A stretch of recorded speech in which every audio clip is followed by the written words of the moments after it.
Welcome back to Eric's Drink Whiskey. Miller here. Samson here. Thanksgiving is right around the corner, and we are still talking turkey. Eric, what do you got lined up for us tonight?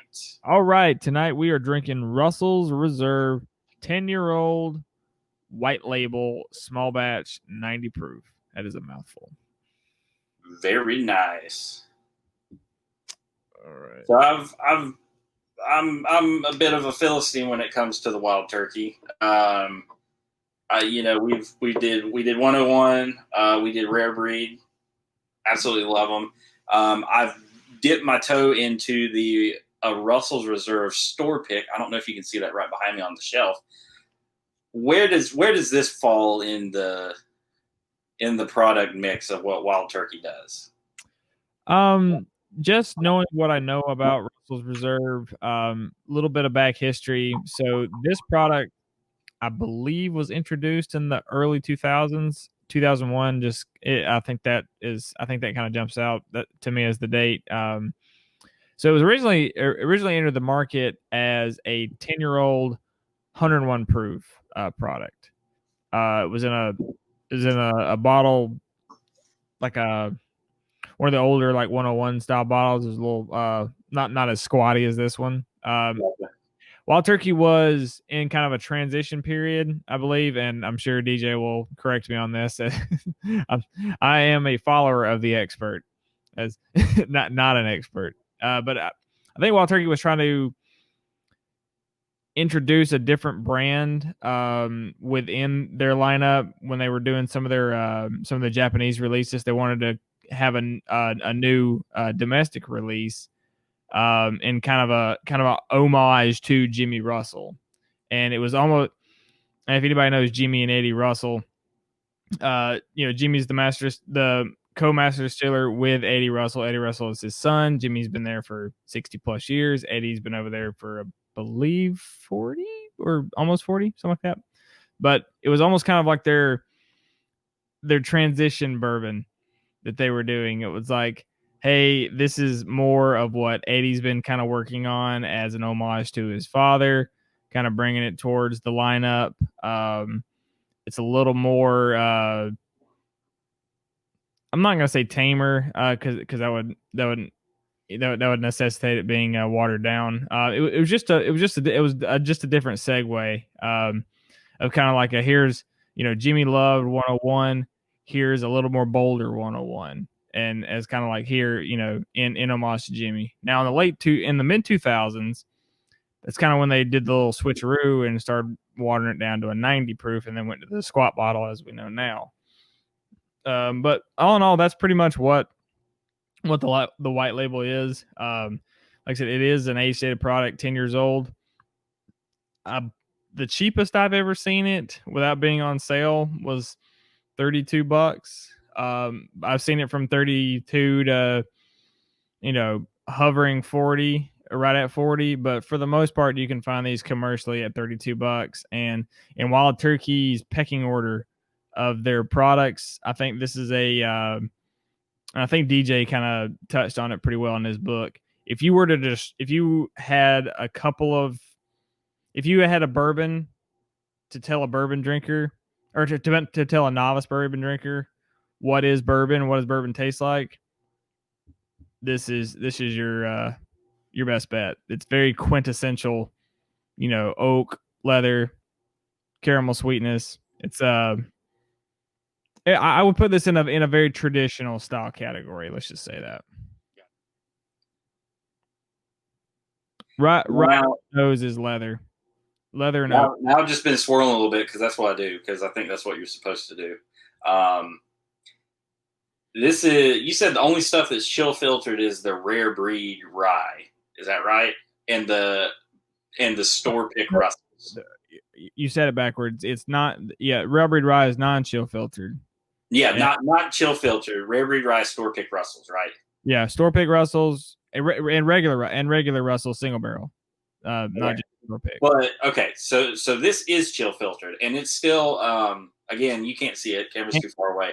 And the rye, I believe. I think the single barrel rye is also non-chill filtered. This is it's nice and oily, which I like. That I kind of like that oily mouthfeel to a bourbon. It is leather, like sweet, like walking into a bookstore next to a candy store. Not a bookstore. Shit, screwed that up. A boot store. Boot store. A boot store next to a candy store. That is what I smell. Just I mean, I get it. I mean, the label says it all: vanilla, spice, getting the oak that you'd expect with a 10-year-old bourbon. It just smells like good bourbon. It's very. I think DJ said it best in his book too. It's just just bourbon. It's just this is bourbon. Mm.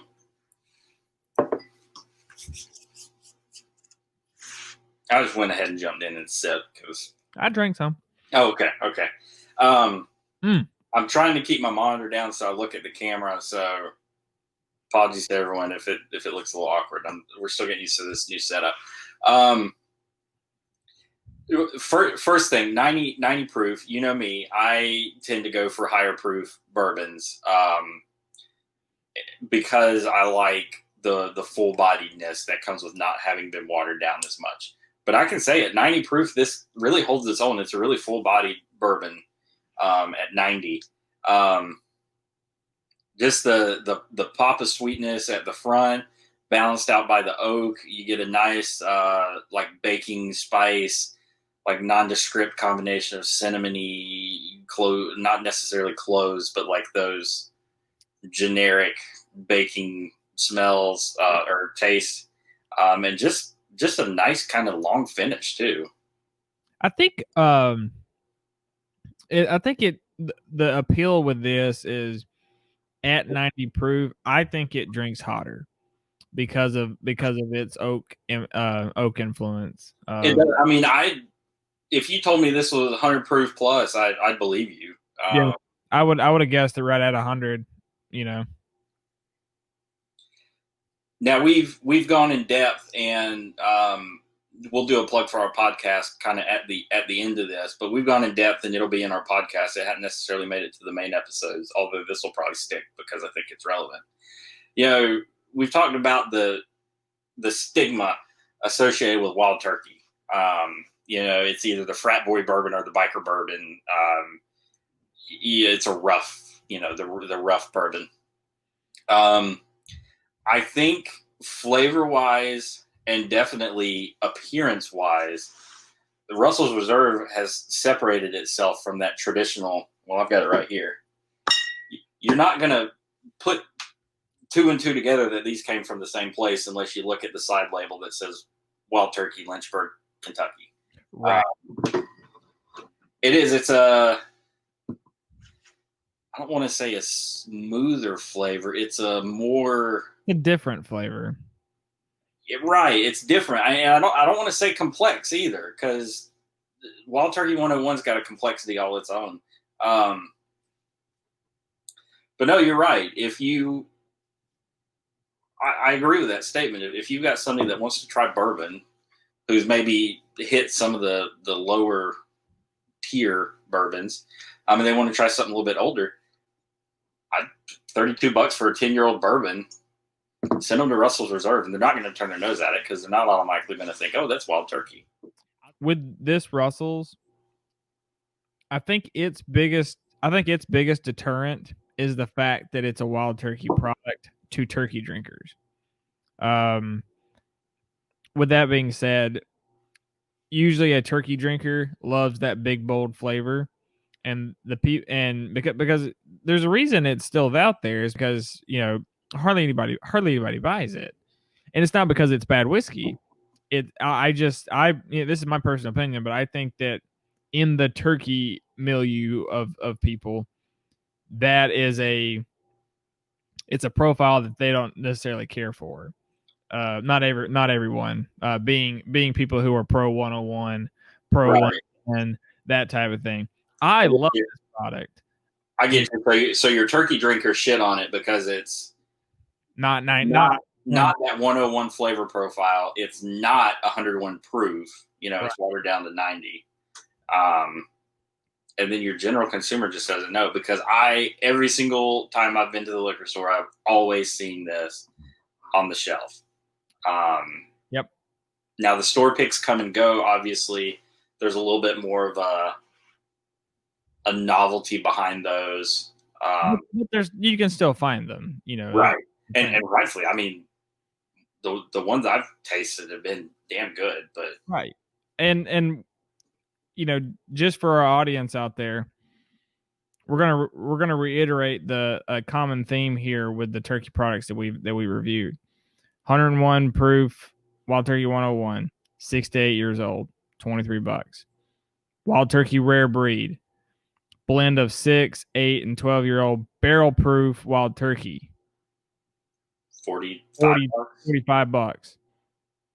Russell's Reserve 10-year-old small batch, 90 proof, $32, and it's on the shelf. It's not bad. Always. Yeah, you're not. Yeah. Those are age-stated products. Well, roughly age-stated. And they've got old whiskey in them. They've got that flavor profile. They are great products. And they're just sitting there. That's why I ended up becoming such a Wild Turkey fan. It was like, because it was right under my nose. It's always going to be there. You know, that speaks to the theme of kind of what we've been trying to push with Eric's Drink Whiskey is there are good bourbons that you can't find. Sure. Obviously it's very subjective, but like, I love Henry McKenna. I can't find it, you know, tough loss. Now I've also learned that I really love, you know, friggin' Jim Beam Bonded, and that's everywhere. Wild Turkey is everywhere, and it's cheap. It's not going to be marked up. You can find it, and it's good quality whiskey. And that's why we pick the bottles that we pick, to show that there's good whiskey out there. Just because it comes from one distillery that also makes this other brand that you're never ever going to be able to find in your life, doesn't necessarily mean it's the best bang for your buck out there. I absolutely love it. It's a fantastic drinking bourbon at $35 retail. You know, if you're comfortable, maybe 45, but like, that's the limit. There's no sense in paying $100 for a non-age stated 100 proof product. Now, this is a great product. You know me, I consider myself an amateur blender mixologist. I love to mix the Russell Single Barrel and this as a 50-50. That's it. It kind of, if you're not into too much oak, but you don't just want a complete black cherry sugar bomb, that's a good little blend. Okay, I'll have to try that. Levels out, I think I forgot. You know, I don't know the exact math. It's like 100. Probably close to 100 proof. Yeah, 100-ish proof. But this has been another fantastic pick, sir. Can't thank you enough for guiding us through Turkey Month. I'll do my best. Again, Russell's Reserve 10-year. Look for the white label. It says Russell's Reserve, and it also has a big 10 on it. Yep. This is a 90 proof, 10-year-old product, $32. Give or take a little bit depending on your state's taxes. Is absolutely delicious. It is it's definitely a different profile from Wild Turkey 101, but it is a hell of a drinker. And that's why we featured it. All right. Now, Drink Wild Turkey. Eric, where can I find this? Find us on Instagram at Eric's_drink_whiskey. Posting all kinds of crazy stuff there. You'll go to our Instagram page. It's nothing but bottles. It's absolutely beautiful. Also, you're already on YouTube watching us. Go ahead and hit that subscribe button and give us a like on this video. Subscribing is going to make sure you get notified of future content that we drop. It's also going to get plugged into the data machine and spread the word of our videos far and wide as they get recommended out to the greater, wider audience who watch whiskey videos when they can't sleep at night. The other thing that we're doing, the uncut, non-chill filtered audio from our most recent episodes, starting now with Turkey Month, are going to, we're releasing a podcast, Eric's Drink Whiskey Non-Chill Filtered. Yeah, we'll be on Shout Engine and iTunes, and the tagline you'll search for is EDWNCF. Your good co-host Simpson is going to be mix mastering some podcasts together. Obviously, we have to, for the sake of time and viewability, trim a lot of our crazy off the wall conversations out of our episodes. So we're sticking straight on message and talking about great whiskey. Non-chill filtered is going to be just that. You're going to get the whole deal. Crazy conspiracy theories and all. So be sure to check that out wherever you get your podcasts. So thank you so much for listening to us ramble. We've got one, maybe two more episodes left of Turkey Month. Big surprise coming Thanksgiving Day. So please. Big Thanksgiving Day surprise. We can't wait for it. So stick around, stay tuned, and until next time, cheers.